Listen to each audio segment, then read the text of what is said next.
د نن دوشنبه ورځې لنډ دقیق او مهم خبرونه. د بهرنیو چارو وزارت وایي مولوي امیر خان متقي اسلام آباد کې د ستراتیژیکو مطالعاتو په مرکز کې رسنیو ته د وینا په موخه ګډون وکړ.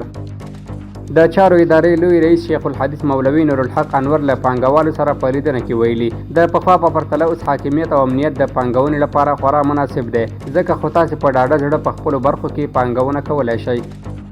د خوست د قانون او پټرولیم ریاست مسؤلین وایي چې د دې ولایت په تڼیو ولسوالۍ کې د کرومایټ ډبرو کان د استخراج چارې پیل شوې. د کندوز سیمه ییز مسؤلین وایي چې تیر کال په دې ولایت کې لسګونه پروژې پلي شوي او لسګونه نورې تر کار لاندې دي. د پنجشیر ولایت د اطلاعات او کلتور رئیس مولوي نصر الله ملکزاده وایي د بتفر تاریخي برج د بیارغونې کارونه 80 سرونه ترسره شوي دي.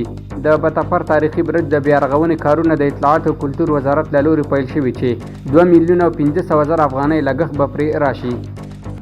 کورنۍ چارو وزارت وایي د نشهیي توکو سره د مبارزې پولیسو د بیلابیلو عملیاتو په ترڅ کې 813 جریبه ځمکه د هیواد په 12 ولایتونو کې د کوکنارو له کښت څخه پاکه کړې ده.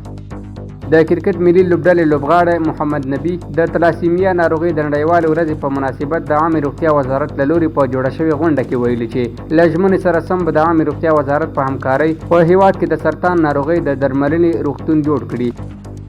د کابل ښاروالۍ وایي د وزیر محمد اکبر خان څلور لارې د ښکلا چارې به ډېر ژر بشپړې شي.